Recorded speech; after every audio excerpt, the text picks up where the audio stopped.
আমি বলতে চাচ্ছি কি এখানে প্রাকৃতিক পরিবেশের জন্য যারা ভ্রমণ করেন তারা অবশ্যই এখানে আসবে, কারণ এই মুহূর্তে আমরা আমাদের শিবগঞ্জ উপজেলায় বাসুবিহার নামের স্থানে আমরা ঘুরতে যাচ্ছি। দেখতে পাচ্ছেন আমার ইমন আর এই পাশে রয়েছে শামীম। তো আমরা একটি ইজি বাইকে করে যাচ্ছি। গ্রামের সে প্রাকৃতিক পরিবেশ দেখতে দেখতে আমরা যাচ্ছি, একটি সুন্দর মাঠও আমরা দেখতে পাচ্ছি। এই মুহূর্তে আমরা এসে পৌঁছলাম এই বাসুবিহারে। দেখতে পাচ্ছেন আমার পিছনে এমন এবং শামীম রয়েছে, আর এই পাশে আমাদের সেই বাসুবিহারের ঐতিহাসিক গেট। তো এটি 100 বছরের পুরনো একটি স্থান। তো আমরা এখানে আজকে পুরোটাই ঘুরবো এবং দেখবো, আর এর ইতিহাস আপনাদেরকে জানাবো ইনশাল্লাহ। বগুড়া জেলা শিবগঞ্জ উপজেলা ভাসুবিহার নামক স্থান এটি। মহস্থানগড় হতে 8 থেকে 9 কিলোমিটার দূরে অবস্থিত এই ভাসুবিহার। 7ম শতাব্দীতে এটি প্রতিষ্ঠিত হয়েছিল একটি বৌদ্ধ শিক্ষা কেন্দ্র হিসেবে। এখানে প্রায় 700 জন বৌদ্ধ ভিক্ষুককে অবস্থান করতে দিয়েছিলেন তৎকালীন মহস্থানগড়ের পূর্ণনগরের রাজা। বর্তমান সময়ে উত্তরবঙ্গের এটি একটি ঐতিহাসিক স্থান। এখানে ভ্রমণ পিপাসুরা নিয়মিত আসা যাওয়া করে। এই স্থানে আসলে আপনি নিশ্চয়ই মনোমুগ্ধকর পরিবেশ পাবেন এবং সাথে আপনি পাবেন এখানকার ইতিহাস, ঐতিহ্য ও নানা বিনোদনমূলক স্থান। এই মুহূর্তে আমরা রয়েছি বিহারের একেবারে মধ্যস্থানে। এখানে রয়েছে ফুটবল খেলার মাঠ এবং ক্রিকেট খেলার মাঠ, যা সুবিশাল এরিয়া জুড়ে বিস্তৃত। দেখতে পাচ্ছেন অনেক সুন্দর একটি পরিবেশে। এখানে যদি আপনারা আসেন তাহলে চেষ্টা করবেন ফ্রেন্ড সার্কেল নিয়ে আসার, এবং ফ্রেন্ড সার্কেলে মিলে সকালে ক্রিকেট বা ফুটবল খেলতে পারেন। দেখতে পাচ্ছেন অনেক সুন্দর প্রাকৃতিক পরিবেশে মাঠটি রয়েছে। আমাদের এলাকায় হওয়ায় আমরা নিয়মিত আসা যাওয়া করি এই স্থানে, আর আমরা ভ্রমণ পিপাসু হয় আমরা এই স্থানকে এক্সপ্লোর করতেছি। ইনশাল্লাহ এরপরে অনেক বড় বড় ইউটিউবার এবং ইনফ্লুয়েন্সার, কন্টেন্ট ক্রিয়েটর এখানে এক্সপ্লোর করবে এই স্থানটিকে। দেখতে পাচ্ছেন আমরা কিছু ছেলেপেলের সামনে এসে করেছি, তারা স্কুল পালিয়েছে। তো যেমনটা জানেন ছোটোবেলায় অনেকেই স্কুল পালিয়ে ঘুরতে যায়, তো আমরা এদেরকে দেখে খুবই অবাক হলাম। আমাদের ছোটোবেলার কথা মনে পড়ে গেল তাদেরকে দেখে। তো দেখতে পাচ্ছেন তারা স্কুল ড্রেস পরেই এই স্থানে ঘুরতে এসেছে।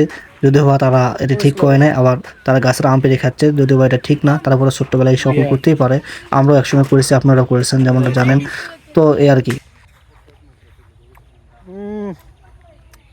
প্রচুর টক দর্শক দেখতে পাচ্ছেন পিছনে আমার ছোটো ভাইয়েরা, ওরা স্কুল পালিয়ে এসে এখানে আম পাড়ে খাচ্ছে। তো তাদের কাছ থেকে একটা আম চেয়ে নিলাম। তো আমরাও ছোটোবেলায় এমন অনেকভাবে স্কুল পালিয়েছি, যা সত্যি অসাধারণ। চাইলে আপনি এখানে এসে এই সুন্দর মোটরটা কাটাতে পারেন।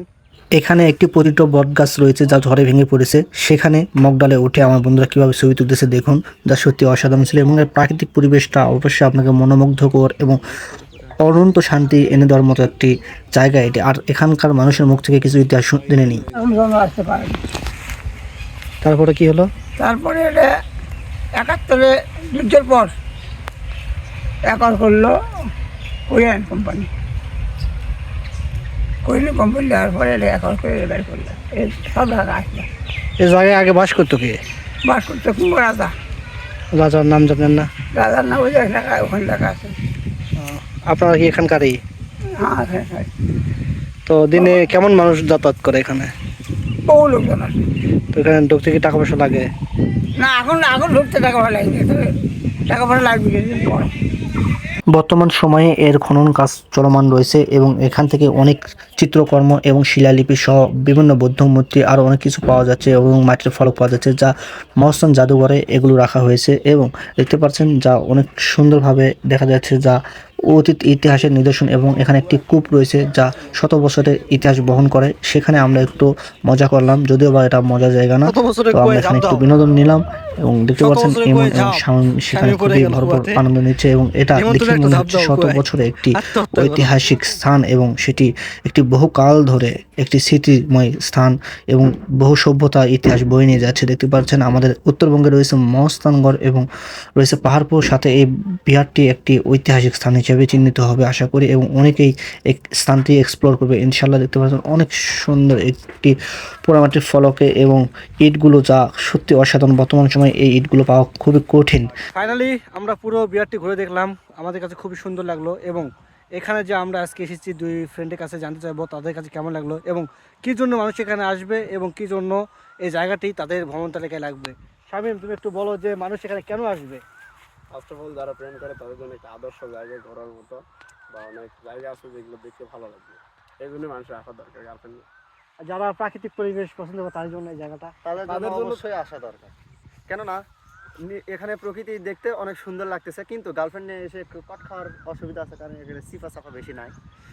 তো আমার দুই ফ্রেন্ড এরা অবিবাহিত, প্লাস আমিও তো অবিবাহিত, কিন্তু এদের একটু পিনিক বিষয়ের জন্য এরা গার্লফ্রেন্ডের প্রশ্ন বেশি তোলে। তো আমি বলতে চাচ্ছি কি, এখানে প্রাকৃতিক পরিবেশের জন্য যারা ভ্রমণ করেন তারা অবশ্যই এখানে আসবেন, কারণ মহস্থান যেটা আপনারা দেখতে পারবেন সেটা এখানে দেখতে পাবেন। এখানে প্রচুর প্রাকৃতিক পরিবেশ এবং অনেক পাখি দেখতে পাবেন যা অন্য কোথাও দেখতে পারবেন না, এবং অনেক গাছপালা এবং অনেক সুন্দর একটি মুক্ত বাতাস পাবেন। বিষাক্ত বাতাস থেকে, শহরের কোলাহল থেকে দূরে থাকার জন্য অবশ্যই আপনারা এখানে আসতে পারেন এবং আপনাদের ভ্রমণ তালিকা এখানে রাখতে পারেন। দেখুন কত সুন্দরভাবে পাখি ক্যাচের বেচার এবং মানে কত সুন্দর কোকিলের ডাক, যা সত্যি অসাধারণ। আপনারা অবশ্যই এখানে আসবেন, বাসুবিহার দেখবেন এবং ঘুরবেন। আমাদের শিখবঞ্জ অবশ্যই আপনারা এক্সপ্লোর করবেন ইনশাআল্লাহ।